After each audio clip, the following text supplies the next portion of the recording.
I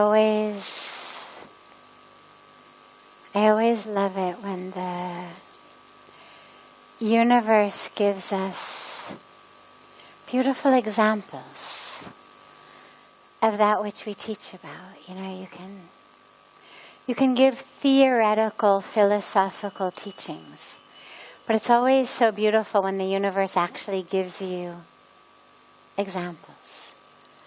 And here in India, I mean all over the world, but especially in India, electricity goes on and off, lights go on and off, internet goes on and off, things work, they stop working. And it's just part of the flow of life. And when you first come in from abroad, especially if you're coming from a country where electricity usually doesn't go, internet doesn't go, things don't just stop working with the frequency that they do here, it's unsettling for people a lot in the beginning. And you'll see people will get very upset and disturbed. Oh my God, the electricity's gone. Is it going to come back? When will it come back? What's going to happen? The internet goes out. Oh my God. And it's such a beautiful reminder that no matter how much we set in the world around us, no matter how advanced we get, this technology, that technology, this equipment, that equipment, this, that. I mean, our ability to set the world around us just keeps increasing and increasing. Now we have devices, you don't even need to turn your lights on and off. You just say, Alexa, the lights, or whatever you might say to your device, and lights go on and off, and your music goes on and off, and we're getting more and more advanced in our ability to control, to micromanage our universe. And in many ways, it's nice, it's convenient, it saves you the calories from having to stand up and actually turn your lights on and off, or the music on and off, or whatever it may be. But the dilemma with it is it hypnotizes us into actually thinking that things are under our control. It hypnotizes us into thinking, oh yeah, I can make this happen and that happen and this happen, and just a flick of a switch. You're just saying something. Alexa this, Siri that. And it hypnotizes us into a situation in which, when things outside suddenly behave like the nature of the universe does, which is it goes up and down and things change, and it rains one day and doesn't rain the next day, and storms. I mean, this is the nature of nature. Weather changes, seasons change, behaviors change. Everything in the universe keeps changing. And so I always love when we have just those moments. The electricity goes out in the middle of something. Internet's out, this is out, that's out, this, because it's such a beautiful re-reminder, oh yeah, I'm not actually in charge. I can't actually wave a magic wand and bring back the electricity. I have to just sit here and meditate and wait. Oh yeah, I can't actually bring back the internet. I have to just use what we call the internet. Go within instead. Oh yeah. And it's such such an important reminder, I think, about the nature of nature and the nature of life, and to kind of break us momentarily out of this hypnosis that everything's under our control. And to teach us, even if it's just momentarily, about going with the flow. You know, that was a very kind of hippie-ish slang expression a few decades ago, but there's a real power in it, and a real teaching and a real importance in it. You know, we live on the banks of this flowing Ganga River. And so you really start to see the importance of aligning yourself with the flow of the universe. Oh, she's going this way today. Okay. Because you recognize, well, if I'm trying to go that way, it's not going to be very successful. Or I'm going to use a lot of energy, I'm going to get really tired, and I'm not actually going to go very far. And so these moments of the universe not doing what we want or not doing what we expect I always take them opportunities to just go with the flow. Is there something different we can do? So fortunately, the lights and electricity are back on, but I'm always appreciative for those moments of teaching that just pull us out of that idea that everything's in our control and we've got it all planned and set, and bring us back into an awareness. Oh yeah, there's a flow to the universe. And my happiness, my peace, my grounding is not about me controlling the universe or me somehow diverting the flow or changing the flow, but me aligning myself with that flow. So whenever those sorts of things happen in your life, instead of the typical, slang words or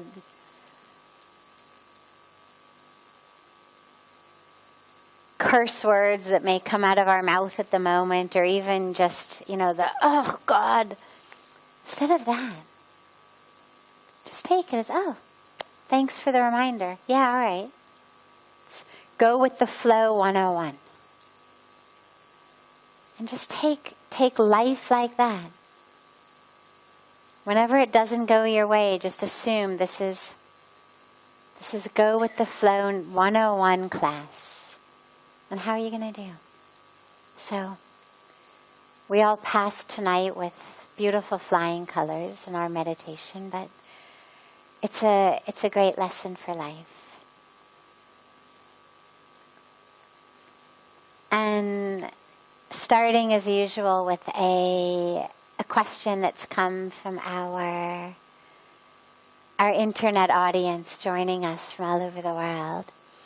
And then I'll open it up to any questions that any of you may have. So have your questions ready if you have any, and just raise your hand when we're done taking the first one.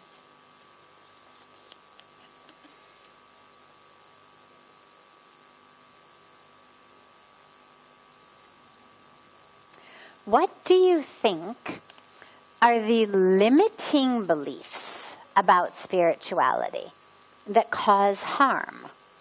And how do we keep them from affecting us? From Angelica in San Antonio, Texas. So that's a really interesting question. We don't usually get questions on kind of the negative side of spirituality. Usually spirituality is that which expands us, not that which limits us. And it is. In its fullest, purest, deepest sense, I don't think there are any limiting beliefs of spirituality that harm us. Spirituality is all about expansion.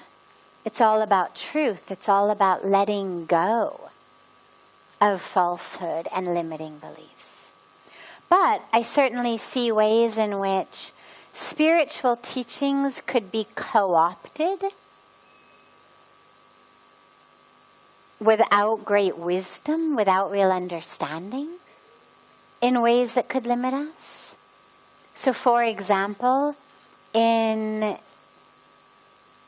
the Hindu tradition, the tradition of Sanatan Dharma, the Vedic tradition, we put a lot of emphasis on karma. Now, karma is a law of the universe. And essentially it says whatever you plant, that's the fruit that's going to grow in your garden.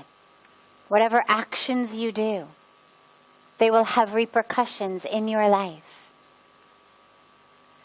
But I could certainly see, and you do see, how without a full understanding of not only karma, but free will, because it's our free will that leads us to engage in action. Karma means action. So it's not that someone on some cloud is pulling our strings and making us do actions because it's somehow karmically determined.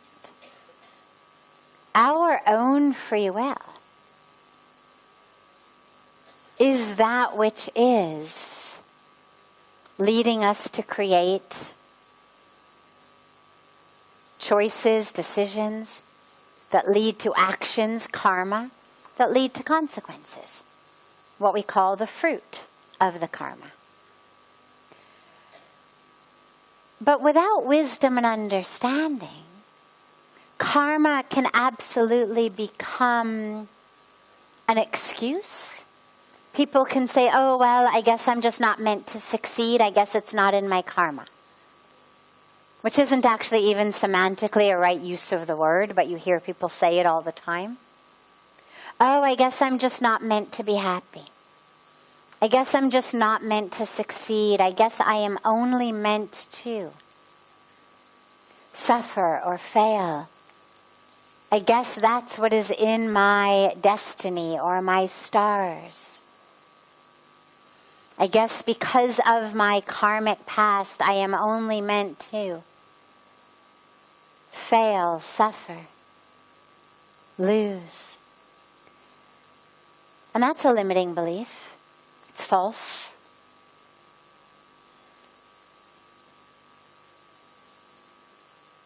The power that each of us has in this moment to choose our actions is that power that we have to create our destiny. We are not victims of the past. We're not slaves of the past.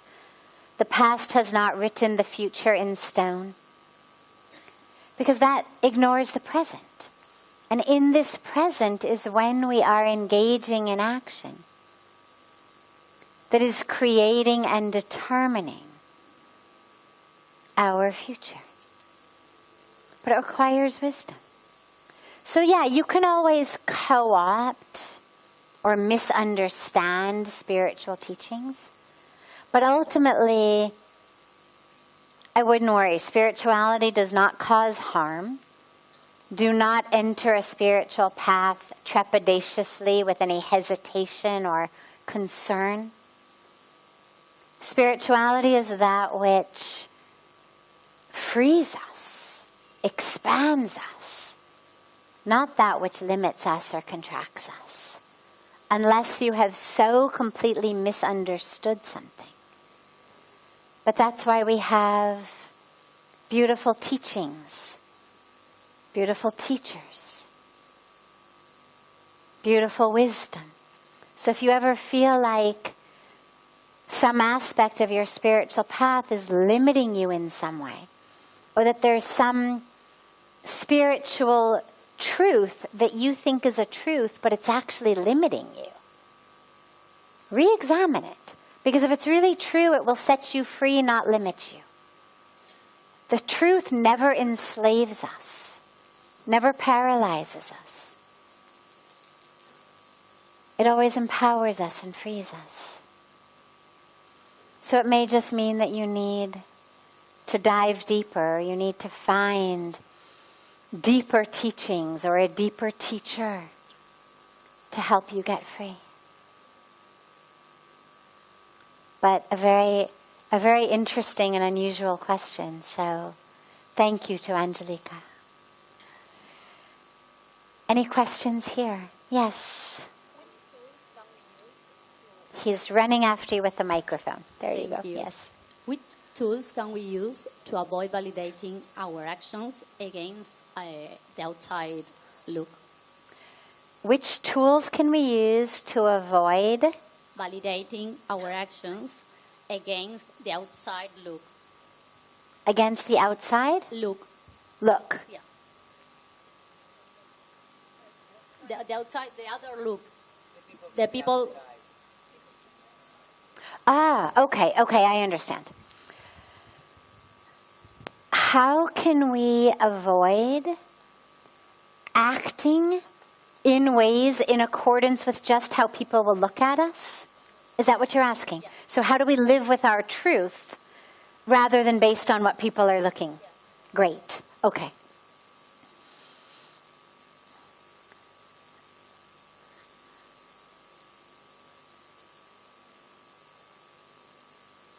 Many of us, most of us even, I could say, can look back on our life and think of at least one moment, if not far too many moments, in which we didn't really live true to the truth of who we are, what we believe, what we think, what we feel, what we know, because we were worried about what other people would think, what they would say, how it would look to them. And the dilemma with that is that we end up really losing our lives in that. We spend so much of our life trying to simply make other people like us, trying to conform to what we think people will like in how we look, in how we act, in what we do. Social media, of course, has made this even worse. What do I have to do to get likes? Right? I mean, it's really created almost an illness around that which already was a problem. And the way to do it is to simply check in with yourself. Ask yourself, think of a time. Think of a time in which you did not speak your truth, live your truth, embody your truth, because you were worried about what people would say, or because your truth was not in alignment with the group or the culture or the circle.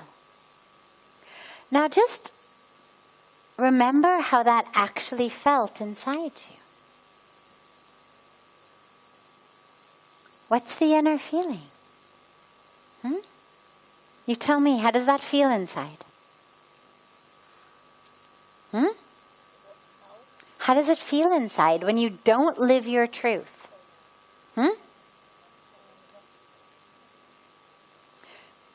How does that feel? Yeah, like I'm not myself, she said. Betraying your own self is one of the greatest crimes you can commit in your life. We're not put on earth to conform. We're not put on earth to make the neighbors happy. We're not put on earth to make sure that, when the community meets our parents, they say, "Oh, wow, look at your kid. Look, God, you must be so proud." It's not why we're put on earth. We're put on earth to live our truth. And if we're blessed enough to have parents who actually want us to live our truth, they will be proud, regardless of what community says. They will be proud. And we will be proud. Really think about, how does it feel when you don't do that? And then think about times when you have done it, when you've taken that risk. And it's always scary at first, but it feels so good afterwards. Even if people did not agree with you, at least at the end of the day, you know you were true to yourself. You sleep well. You look at yourself nicely in the mirror. You walk with your head up. Because you know, I have lived my truth. And so it takes courage. It takes courage, absolutely. But we build that courage through practice, our spiritual practice, and also just through practice of living our truth. But we also build that courage through having a community. And it doesn't have to be 50 people. It may be one person who really sees you and knows you. I remember when in my mind, was trying to make a decision about whether I was moving back to India or not. I had been here for the first several months after I came. I knew this was where I was meant to be. Then Puja Swamiji sent me back to America to finish at least the next semester of my degree. And I went through a bit of a drama in my own mind of what to do. Because I had so many people, everyone in fact, telling me, don't go back to India, don't go back to India, it's the wrong decision, wrong decision. First, get yourself settled. Get yourself established. Make a name for yourself. Then you want to take, as they said, a year or two and go off, no problem. But first, make sure everything is established. Make sure everything's set. And I knew that that wasn't my truth. But I struggled and I went through this time of kind of what to do. And my dearest friend, mentor, guide in my life looked at me one day and she said, because I was telling her, I don't know what to do. And she looked at me and she said, when I look at you, I see a woman in India. She said, your decision has been made, even if you haven't made it consciously. It's the decision of who you are. It's the decision of your heart. She said, as far as I can tell, you really only have two choices, two options. Option one is you spend the next 6 weeks. I had 6 weeks left of my semester. She said, you spend the next 6 weeks driving yourself crazy, pretending that you're making a decision that actually has already been made in the very fibers of who you are. Or you accept that truth of yourself and you spend the next 6 weeks packing up your apartment, renting storage, selling your things, getting yourself ready to go back to India in alignment with that truth. My community was one.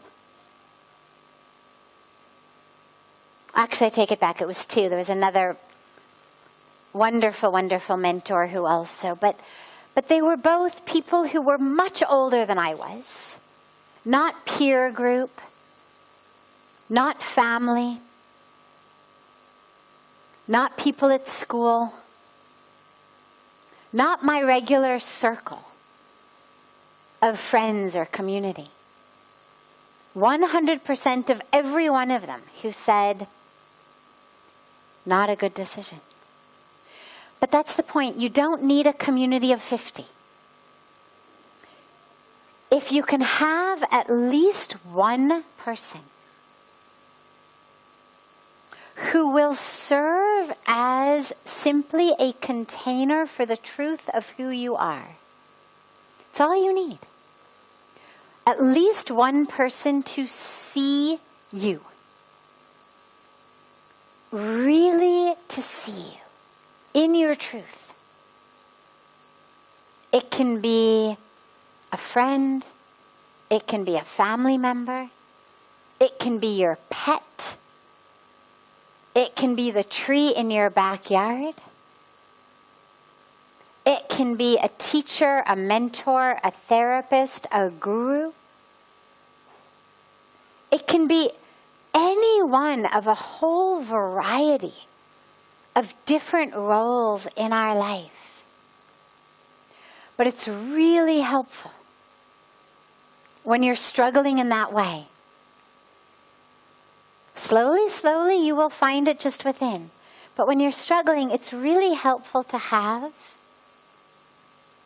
kind of an ally. An ally in navigating the path, forging the path of you. To give you courage. To see you, to honor you. To be that container. And then slowly, slowly, slowly, you just keep developing more and more courage. And every time you live your truth, it feels so good that in and of itself becomes its own reward. And then lastly, slowly, slowly, what happens is your friends change.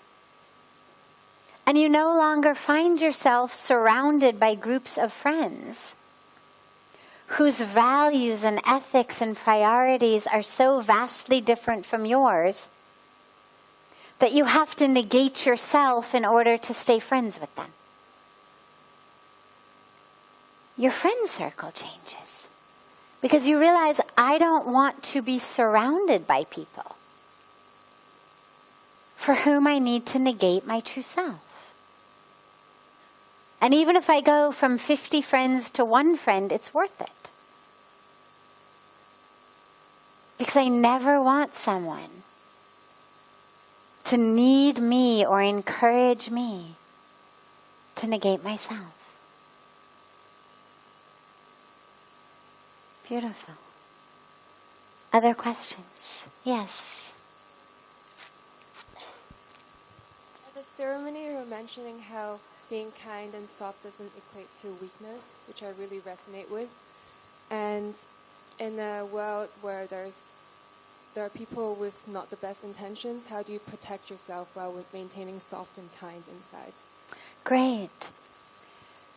So in the Arati, as I was speaking about this divine embodiment of the Mother Goddess today, Goddess Kushwanda, who is this divine embodiment of love, softness, tenderness, light, caring, who created the universe with just a bit of her smile. That smile that's so powerful that just a bit of it actually created the entire universe. But I was saying in the Arati that one of the things I love about her is out of her 8 arms, 6 of them carry weapons. And I love that because a lot of us struggle with this sense of being spiritual, loving, kind, in the light, and feeling like somehow it makes us weak or it allows people to walk all over us. And we struggle with this standing up for ourselves. And so she's asking, in alignment with that, how do we protect ourselves if people are taking advantage?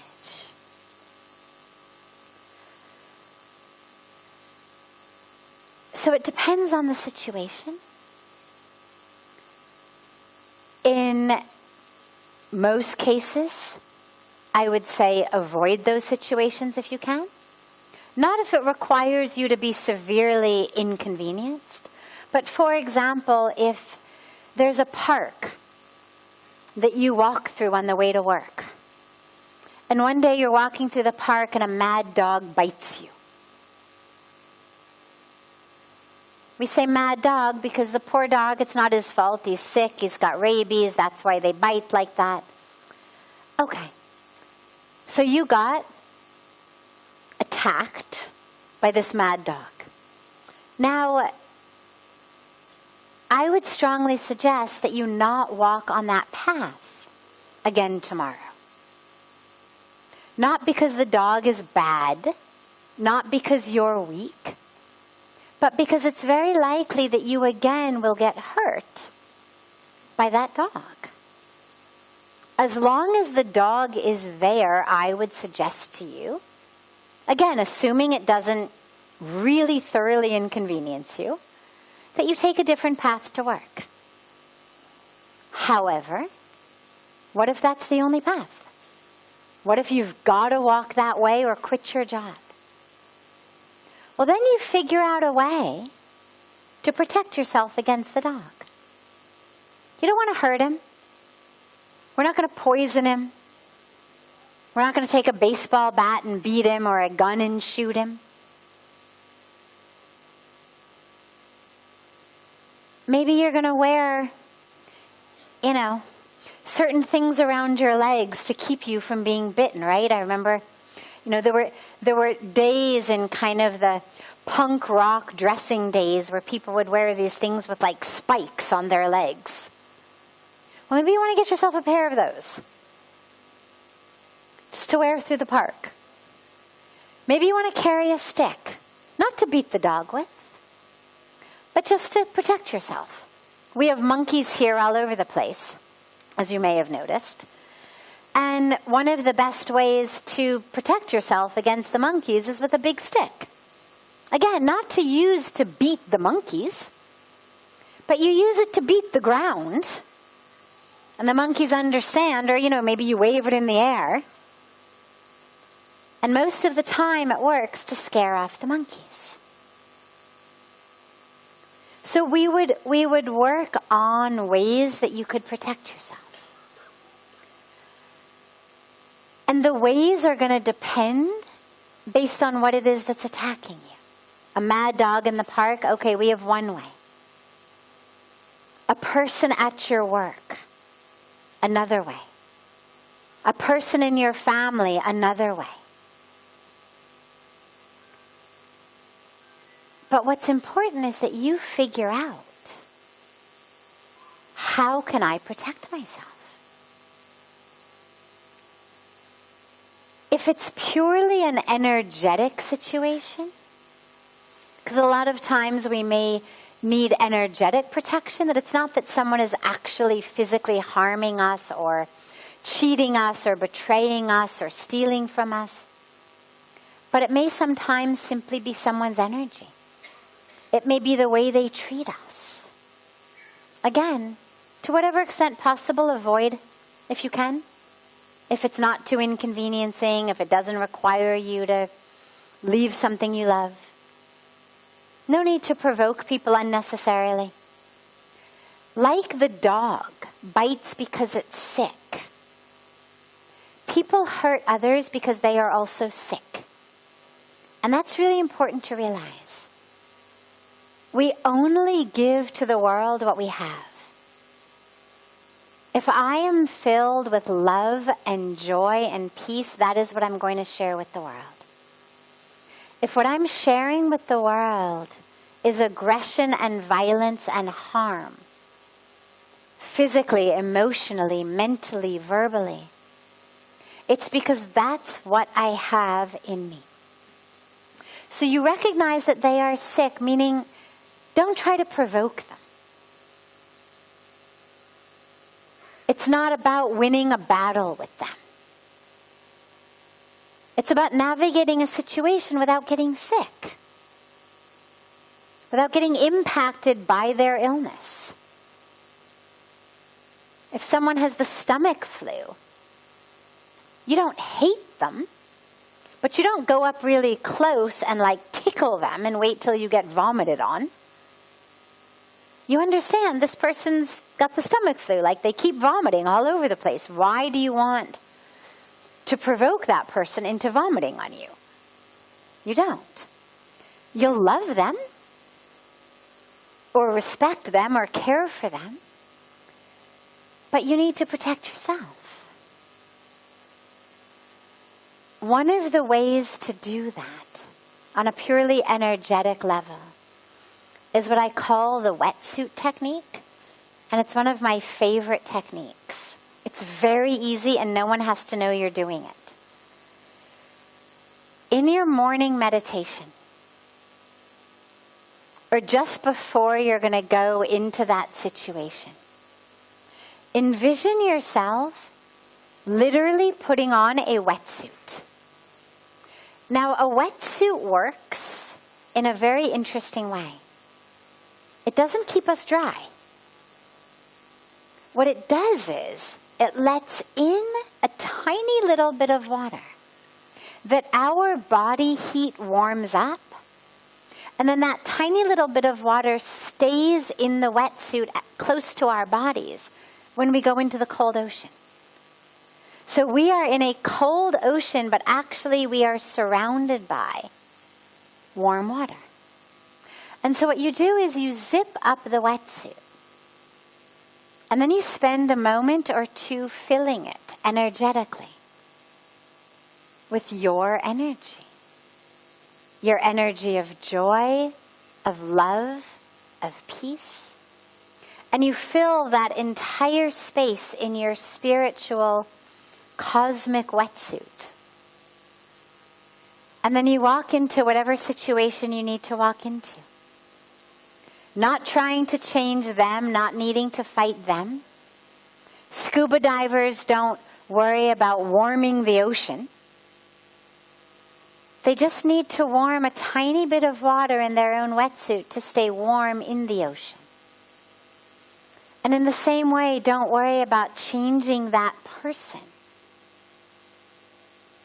or that group of people, or that situation. Just make sure that you are surrounded energetically by your own energy of warmth, of love, of truth, of light. And then when you're out of that situation, take off your wetsuit and allow yourself to once again be in an energetic exchange with the world around you.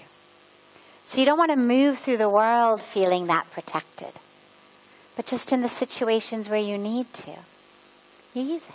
Like scuba divers don't live in their wetsuit. They just use it when they go scuba diving.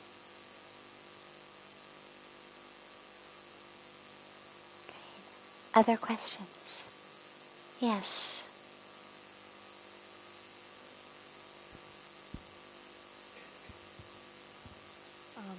How do you deal with unrequited love while still remaining in contact with that person because you know they add value to your life?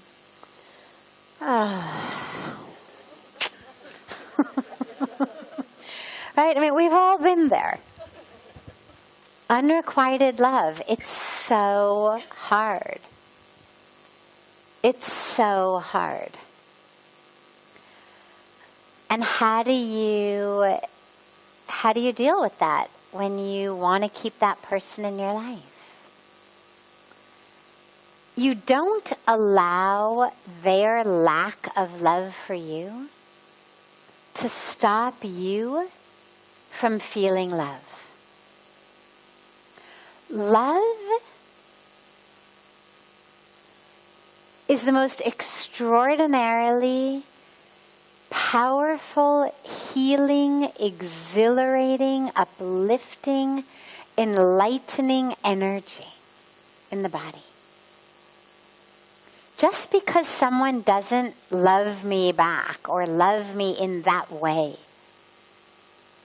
why would I want to deprive myself of the experience of love flowing through me?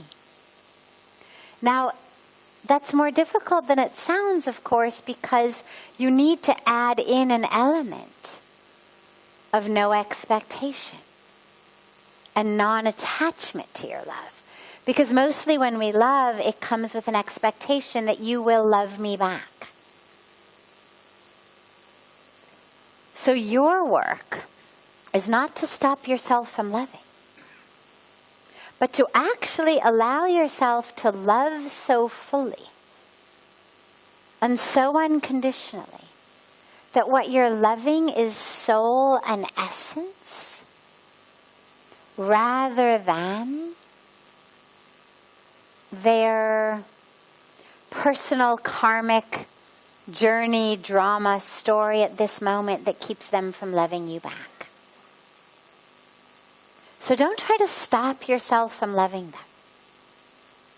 Because love feels beautiful. Love is the energy that keeps us going.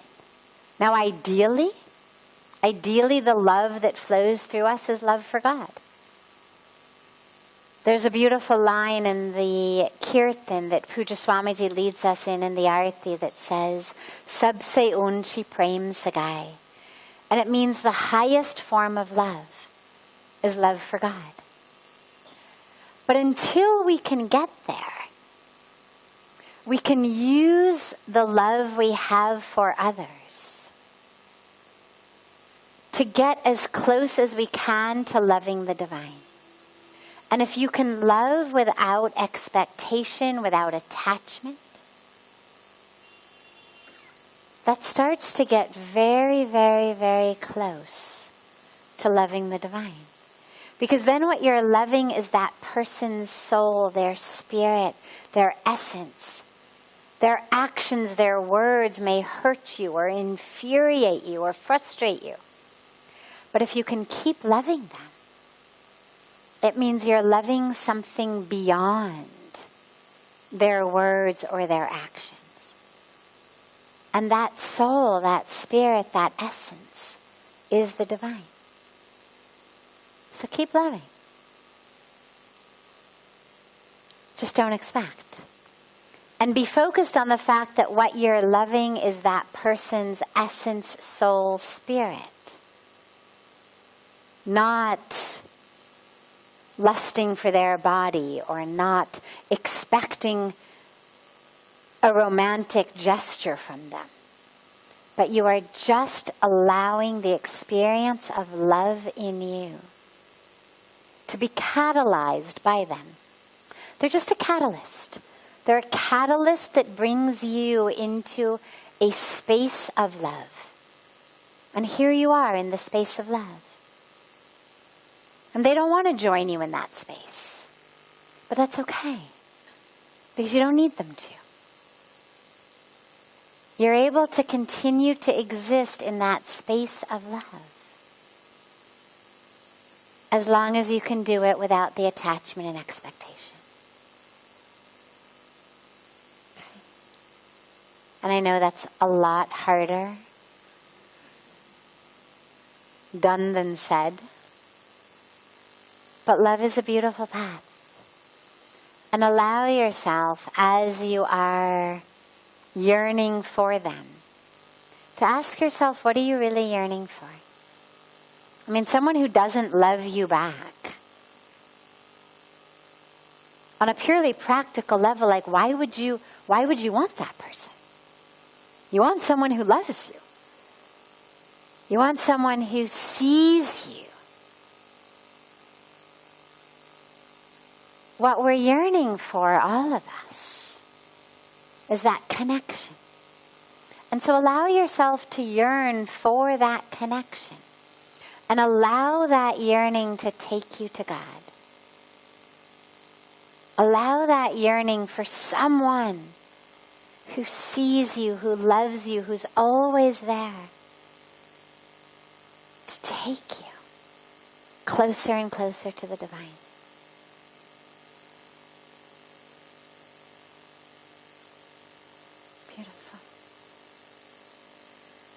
Have a beautiful rest of your evening, everyone.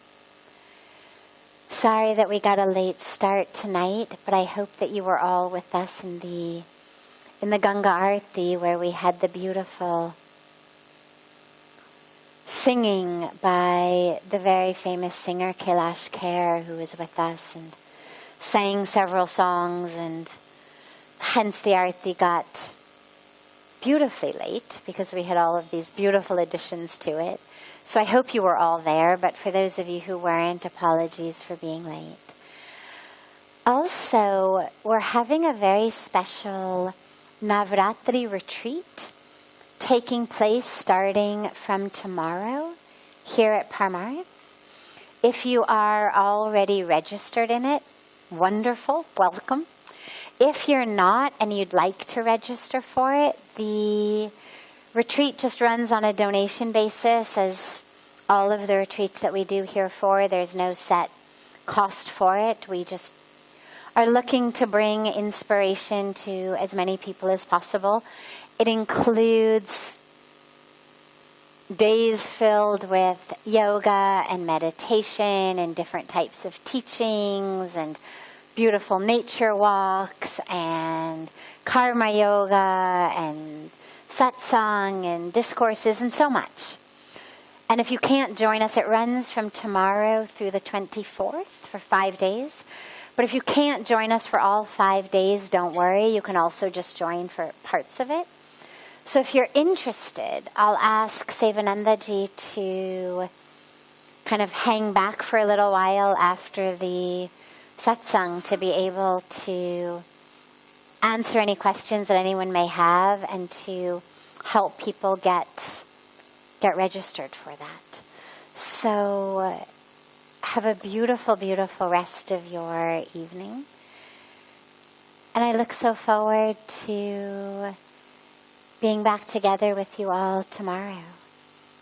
And so much love to you all.